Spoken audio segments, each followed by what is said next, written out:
What's going on, guys? Welcome to Everything Always. My name's Michael Roman. Today we have a ton of new Spider-Man 3 plot details in a leak very different than any that we've read through before, of course posted anonymously to 4chan. We're going to go ahead and read through them, break them all down, and see what they reveal about the upcoming story. Some very interesting details and different than what we thought. Like I said, not really close to any of the plot leaks we've gotten already this year. And of course, we'll issue the normal spoiler warning. We're going to break it all down. But first, if you could grab the subscribe button. We're still giving away this insane 1/4 scale beta ray bill and of course our third and final Infinity Saga box set next month. If you want to be entered to win, all you have to do, hit the subscribe button, then leave a comment down below, and if you want, stick around to the end of the video. We'll get into all the giveaway stuff again there. So the normal spoiler warning as it pertains to anything anonymously posted for any of these Marvel movies. Guys, remember to take everything that doesn't come directly from Marvel Studios with a grain of salt, but in the past, sometimes these 4chan leaks are the ones that become the most true. That being said, if you're susceptible to this kind of thing, or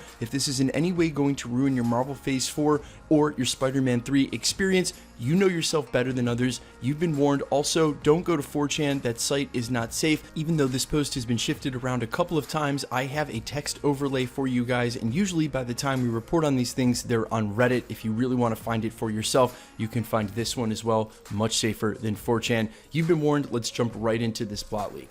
The movie does not deal with the multiverse stuff, and Doctor Strange only provides shelter to Spider-Man for some parts of the film. The leaker provided some specific scenes, which I really don't remember, but one included MJ.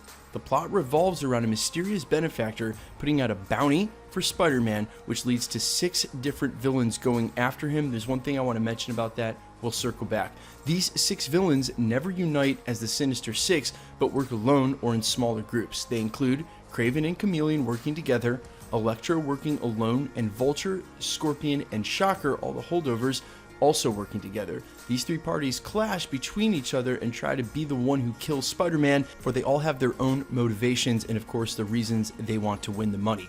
MJ is supposed to be working for the Daily Bugle, and it's how JJJ appears in the movie. Ned will die in the movie, not sure who kills him. There's also a scene where Aunt May almost gets killed when she steps in front of a villain to try to save Peter. There's a scene in the movie where Scorpion, Vulture, and Shocker attack the Sanctum Sanctorum, and Spidey and Strange have to evade them. The final battle will reveal that the benefactor is actually Mysterio. The big fight is Spider-Man trying to fight Beck's drones, while Beck tries to kill him and also tries to defeat the other villains to make himself look like the hero. There's apparently a scene where Thaddeus Ross, oh man, the ever elusive Red Hulk, right, talks with Happy in a meeting room or something along those lines. This means that William Hurt will have a cameo in the movie. The movie will include some hints and sets up towards a Kraven movie, which we all know is coming, that is already in development over at Sony, and the next Venom movie, and that's absolutely no surprise. I would have guessed Sony would be trying to do that. Come on, they put literally the first cameo for the MCU in the first trailer for Morbius. They can't help themselves. Pepper Potts and Nick Fury will probably also have cameos. The credit scene include J.K. Simmons and Baron Mordo, which leads me to believe that one scene will set up Spider-Man related stuff and the other will set up the Multiverse of Madness. Now, this was a repost by memory of an original post that was eventually deleted, and as hard as I tried to search that original post, I didn't get there. But what's interesting is none of these details are details from other plot leaks. I've said it here at the channel so many times over the last 2 years that it's harder and harder for me to believe plot leaks as we get closer to the release of films, especially with an extra year delay now, because what happens is people start writing these leaks and just interpolating all the leaks that came before them and building on them. This one, however, is not that. It's completely different, and there's a couple of points I want to touch on. The first of which is tying in J.J. Jameson to MJ, which makes a lot of sense and then doesn't make it sort of weird why he'd be there in the first place. The second is that Doctor Strange not having anything to do with the Multiverse of Madness, even though we've had some light confirmations again of Andrew Garfield showing up in the beginning of the Multiverse of Madness. It doesn't look as though the Spider-Verse is going to be on the table for this film the way that we've sort of all pointed it to, or the way that the plot leaks have had it. Now, the Sinister Six coming together but all working alone under the benefactor of, well, Mysterio, that actually had me scratching my head.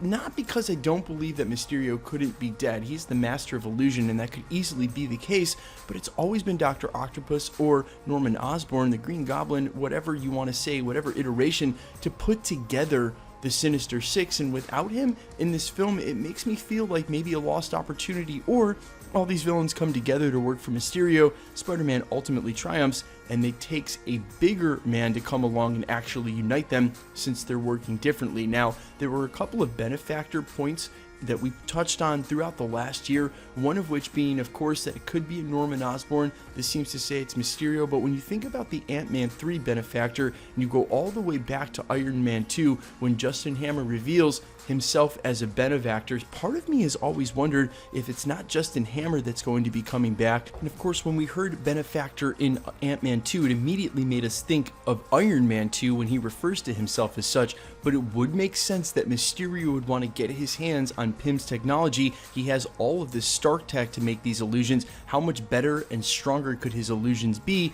with some Pym tech? So it'll be interesting to see by the time we get to Spider-Man 3 and by the time we get to Ant-Man and the Wasp 2 or Ant-Man 3, whatever you want to call it, if they're not going to reveal that that's what's been going on the entire time. It just feels like a little bit of a rehashing to have Mysterio come back, but Jake Gyllenhaal's such an amazing actor, you can see why Sony and the MCU would want to use him in a different film, and what a twist it'll be when he shows up at the end of the film after everybody's thought he's been dead this entire time. The other final thought I'll leave you with is the quote-unquote death of Ned. Now, that'll be a very poignant scene. It's a little less than killing off MJ or Aunt May, a lot less than killing off Uncle Ben, but I mean, it's still going to be his best friend that we're going to see die. And I know a lot of you already know this, that eventually he could go on to become Green Goblin. It'll be interesting if it's a true on-screen death, or if that's where this eventually leads, feeling like he was let down or crossed by Peter, and that'll lead to the feelings of wanting to fight and defeat him because of whatever happens during this film. A lot of people have speculated that. It seems like that could fall right in line